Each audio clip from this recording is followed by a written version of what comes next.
आज के video lecture में हम application of magnetic moment data for 3D complexes लेंगे। यहाँ एक टेबल शो की गई है जिसमें फर्स्ट ट्रांजिशन सीरीज के कॉम्प्लेक्सेस के कैलकुलेटेड और एक्सपेरिमेंटल वैल्यूज़ को हमने शो किया गया है। या ये जो वैल्यूज़ हैं हाई स्पिन कॉम्प्लेक्सेस के लिए हैं और ये वैल्यूज़ लो स्पिन कॉम्प्लेक्सेस के लिए है। यहाँ हम देख रहे हैं कि जो हाई स्पिन कॉम्प्लेक्सेस हैं उनके लिए कैलकुलेटेड वैल्यू जो कि स्पिन ओनली फॉर्मूला से कैलकुलेट की गई हैं, ये वैल्यूज़ और experimental value these are in fairly reasonable agreement, काफ़ी समान है लगभग। हाई स्पिन और लो स्पिन कॉम्प्लेक्सेस को हम मैग्नेटिक ससेप्टिबिलिटी को मेज़र करके ही डिस्टिंग्विश करते हैं। मान लीजिए जो हाई स्पिन कॉम्प्लेक्सेस हैं उनके अंदर डेल्टा ओ इज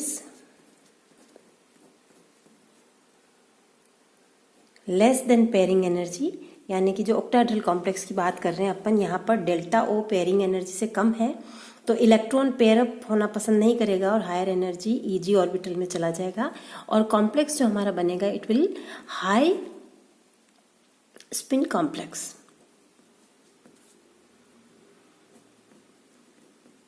और यदि पेयरिंग एनर्जी कम है डेल्टा ओ की तुलना में, डेल्टा ओ ज़्यादा है तो इलेक्ट्रॉन पेयर अप हो जाएगा और हमें मिलेगा लो स्पिन कॉम्प्लेक्स। तो यदि हाई स्पिन और लो स्पिन कॉम्प्लेक्स को हमें डिफरेंशिएट करना है तो मैग्नेटिक ससेप्टिबिलिटी डाटा से हम इन्हें अलग अलग कर सकते हैं। लेकिन यदि हम माने कि डेल्टा ओ और पेयरिंग एनर्जी दोनों लगभग एक जैसी हैं, समान हैं, एनर्जी डिफरेंस दोनों के बीच में बहुत ही कम है, तो ये संभव है कि दोनों ही स्पिन स्टेट को एग्जिस्ट करें और दोनों एक दूसरे के इक्विलिब्रियम में रहेंगी। हमने एक कॉम्प्लेक्स लिया है, ये आयरन सेकंड का कॉम्प्लेक्स है। इसके अंदर हमने जो मैग्नेटिक मोमेंट है उसको टेम्परेचर के अगेंस्ट प्लॉट किया है। हायर टेम्परेचर पर आप देखिए कि ये जो मैग्नेटिक मोमेंट शो कर रखा है ये आपके 4 अनपेयर्ड इलेक्ट्रॉन्स को शो कर रहा है हायर टेम्परेचर पर। जैसे ही टेम्परेचर कम किया जाता है और 175 डिग्री केल्विन पर, 175 डिग्री केल्विन, ये जो है टू द स्केल नहीं है, ये मैं आपको डाटा बता रही हूँ, 175 डिग्री केल्विन पर शार्प डिक्रीज होगा मैग्नीट्यूड में मैग्नेटिक मोमेंट के, और जो मैग्नेटिक मोमेंट आएगा ये लो स्पिन कॉम्प्लेक्स को शो कर रहा है।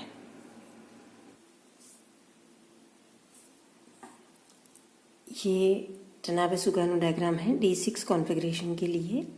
यहाँ आप देख रहे हैं कि जो स्पिन पेयर्ड कॉम्प्लेक्स है, ये स्पिन फ्री कॉम्प्लेक्स है, उनके लिए बीच में जो एनर्जी का ये क्रॉस ओवर पॉइंट हो रहा है, यहाँ पर आप देखिए कि जो एनर्जी डिफरेंस है डेल्टा ओ और पेयरिंग एनर्जी के बीच में, ये इतना कम है दोनों के बीच में कि इस रीजन में आप दोनों स्पिन स्टेट यानी कि हाई स्पिन स्टेट और लो स्पिन स्टेट दोनों एक साथ प्रेजेंट हो सकती हैं। और degree to which each is represented ये डिपेंड करेगा टेम्परेचर पर। Delta O minus P it is equal to K T. Temperature ज़्यादा होगा delta O minus P it is equal to K T, इस पर डिपेंड करेगा। 1895 में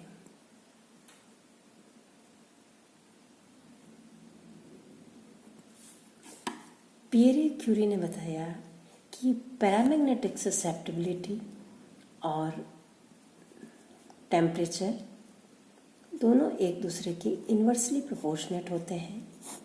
XM it is equal to C/T। यहाँ T एब्सोल्यूट टेम्परेचर है, C जो है ये कांस्टेंट है, इसे हम क्यूरी कांस्टेंट कहते हैं। क्यूरी कांस्टेंट C जो है ये है, और ये लॉ जो है वो क्यूरी लॉ कहलाता है। Curie law.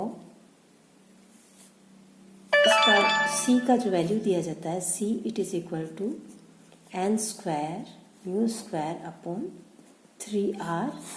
यहाँ पर n है Avogadro number, r gas constant है और C आपका क्यूरी कांस्टेंट है।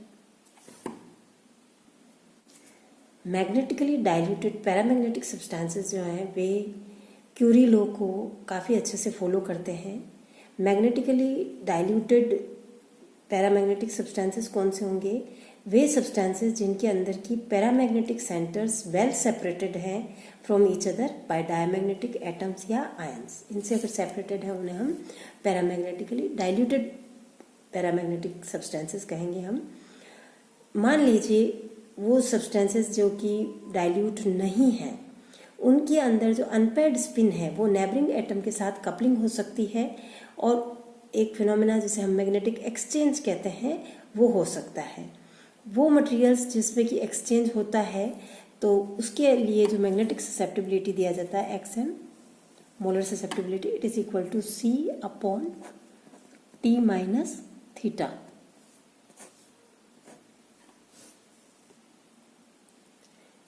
थीटा यहाँ पर एक कांस्टेंट है और इसका यूनिट वही होगा जो टेम्परेचर का यूनिट होता है।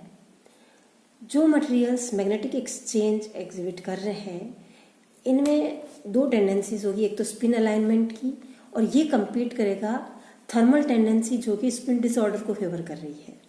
सभी केसेस में एक पर्टिकुलर टेम्परेचर होगा, उसके नीचे मैग्नेटिक एक्सचेंज हमेशा डोमिनेट करेगा और उस टेम्परेचर को हम क्यूरी टेम्परेचर कहते हैं। यदि सब्सटेंस फेरोमैग्नेटिक है तो क्यूरी टेम्परेचर, और यदि सब्सटेंस एंटी फेरोमैग्नेटिक है तो हम इसे नील टेम्परेचर कहते हैं। ये डायग्राम एंटी फेरोमैग्नेटिक और फेरोमैग्नेटिक सब्सटेंसेस में मैग्नेटिक ससेप्टिबिलिटी टेम्परेचर के साथ किस तरह से वेरी करती है ये शो कर रहा है।